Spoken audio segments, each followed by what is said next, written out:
Hello, it's Dan the Real Estate Guy. Thanks for tuning in again for another training video. Today's topic is short sales. As many of you know, and some of you don't, that's when somebody owes much more on the property than they can possibly sell it for, yet they're in a situation where it needs to be sold. All right? It's either a job transfer, they lost their job, they're going to let it go to foreclosure if they can't get it done. Lots of reasons why someone might try and do a short sale. I know of someone recently that they've good jobs, they've been, families growing, they need a bigger home, but doggone it, they bought at the top and now they owe far more than it's worth, and they were able to pull off a short sale. It takes a lot of documentation, takes a lot of negotiating with the bank, it's a lot of work for an agent or a negotiations company, but it is a big part of our industry today. So short sales just basically, let's take an example, we'll use round numbers. Guy owes $300,000 on his house, but it's only worth $200,000. What they're going to do is list that property on the retail market for the $200,000, say $199,900, market that property, get an offer from a qualified buyer. Then they're going to run net sheets and negotiate with the lender, whether the agent on the listing side negotiates or whether they hire a professional negotiations company that's all they do is negotiate short sales. That's a better way to go, by the way, because they develop relationships with the different banks. They know how to get in quickly, talk to them instead of sitting on hold for 45 minutes at a time, which is what will happen to a short sale agent if they're a listing agent and they're just trying to do their own. Really rough to do that. I used to joke that it's more fun to sit in the corner and poke yourself in the eyes. All right, so it's tough to do those on your own. There are companies that can take care of it. They take a portion of the commission in exchange for getting it done. But the good ones only get paid when they are successful. So just like any agent, agents only get paid when a deal closes. They don't get paid for the ones that fall apart. So that's kind of the definition of a short sale. You're selling the property or offering the bank whatever's left after the retail value or offer is accepted. Commissions are subtracted, closing costs are subtracted, whatever's left net coming out of the escrow. Remember, the seller's not getting a dollar.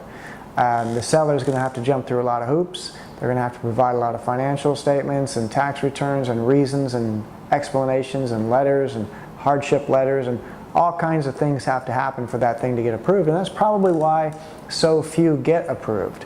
I don't know the ratio off the top right now. It was 1 in 10 perhaps in my area. I'm hoping it's better than that. I'll be checking in on that and reporting back to you, but it's rough to get these things accepted.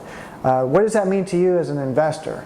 There are some opportunities there. I am understanding that in some parts of the country, in some cities, they're starting to take some investor offers. Remember, what they really want when they take one of these, when the banks, that's they, when they accept to take that money as payment in full, they're really looking to see, did the realtor try to get me retail value? Am I getting retail value minus expenses? Remember, if they end up owning that property because they turn it down and it goes through foreclosure, they can't really get more than retail value minus expenses, can they? I mean, they can't.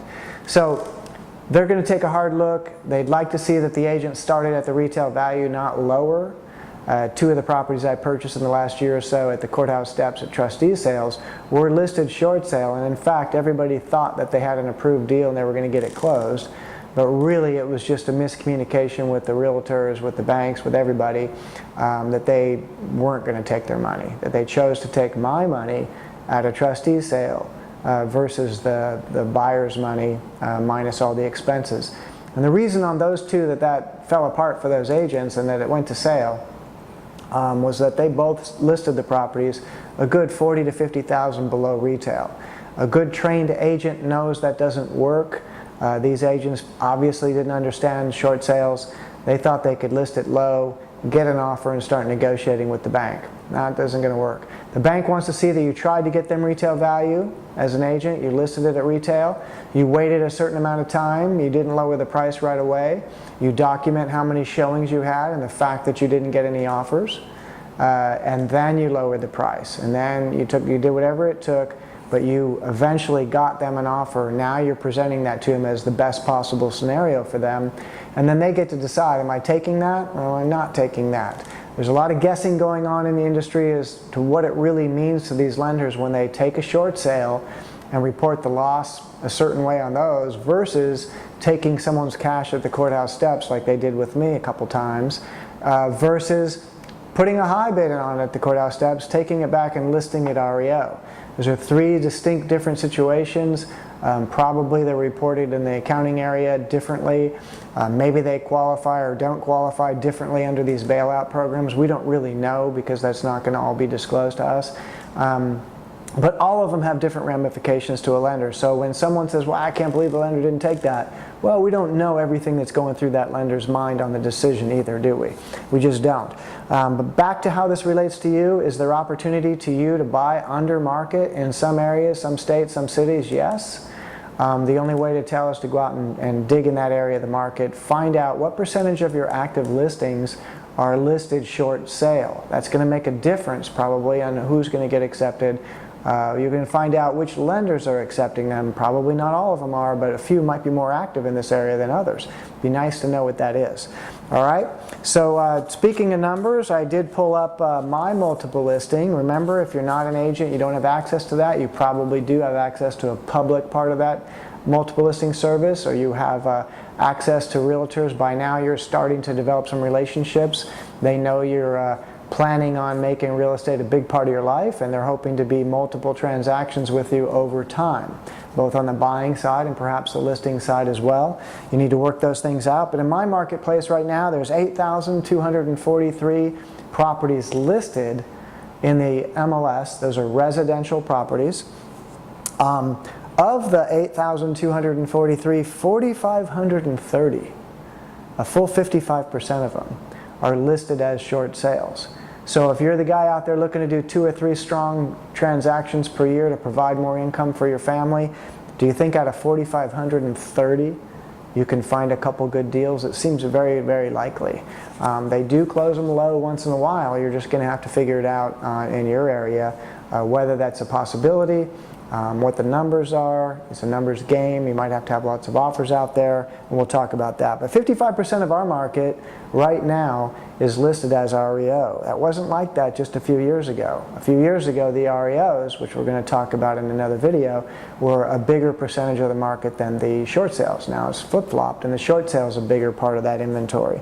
In the pending category, meaning folks that are in escrow of all different types of sales, right now we have 2,758 pending sales where the buyer's probably jumping through hoops to get his loan, and all that stuff is going on. If it's a short sale, which of the 2,758, 796 are short sales.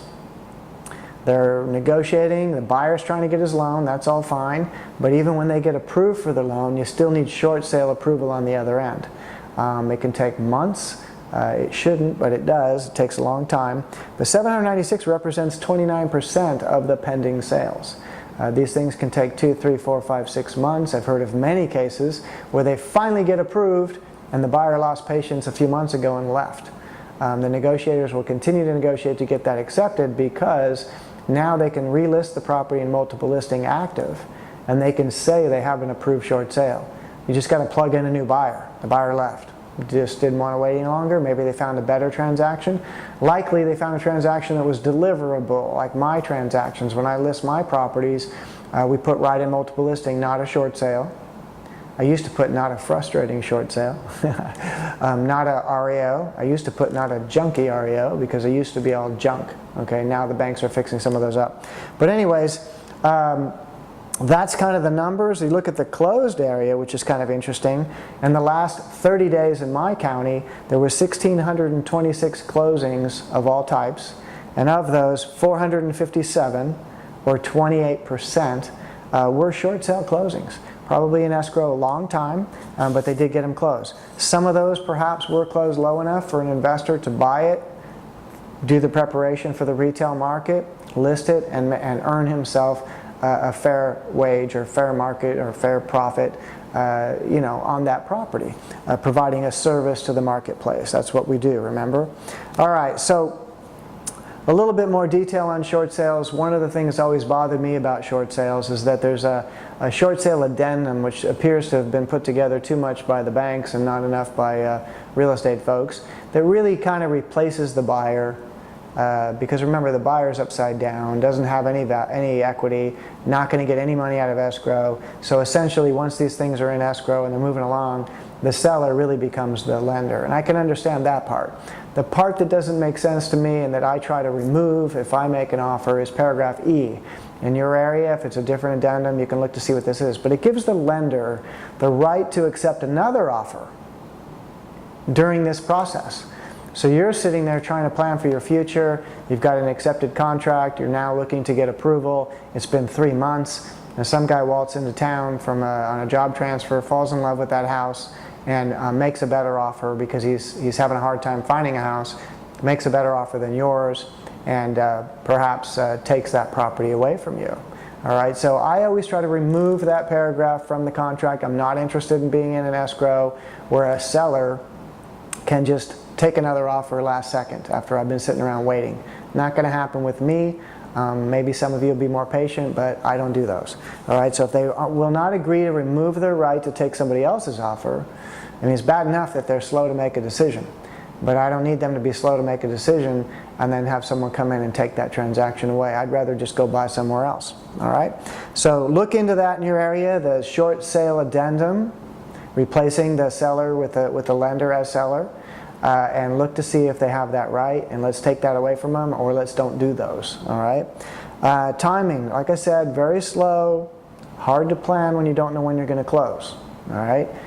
Many times when you know where you're going to close, you've already on transactions from other sources, you already know your fix-up list. You're already lining up your subcontractors if you're acting as a general contractor. You're already lining up your paint guy and your carpet guy and your appliances, and you're working along it. Can't do that on a short sale if you have no idea when or if it's going to get approved or when or if it's going to close. So it's a little bit tricky, but remember, if this stuff was easy, everybody would do it, right?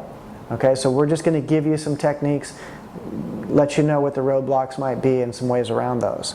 All right. Very important, like we mentioned before, to find out if the listing agent is negotiating the deal themselves, or are they using a professional negotiation, a short sale negotiations company. I prefer the ones that are using the companies.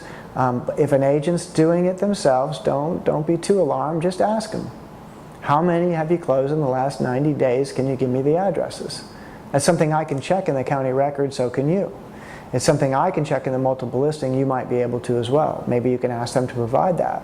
If they successfully negotiated multiple transactions in the last 90 days, especially if any of those transactions happen to be the same lender, that's the lender on the property, subject property that you're after, that could be the key to getting your transaction accepted.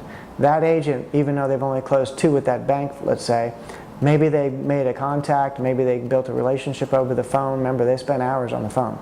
Maybe they have someone that told them, hey, you get an offer on this one and we'll move it, you know. So be careful about that, ask questions, and go from there.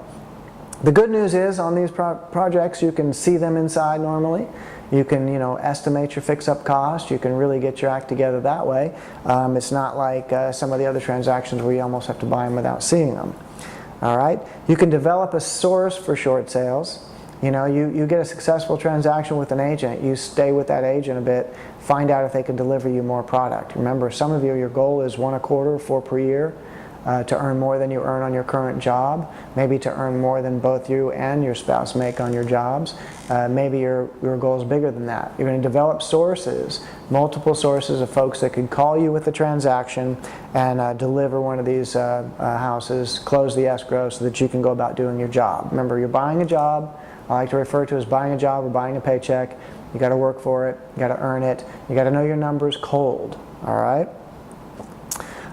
When you do buy one, log everything. Remember, we talked about a journal. You can do it on a computer. You can do it in a handwritten method. But I log everything. I want to know who was the agent, who negotiated it, who was the lender, what kind of property was it, what year was the loan obtained. All that good stuff is important.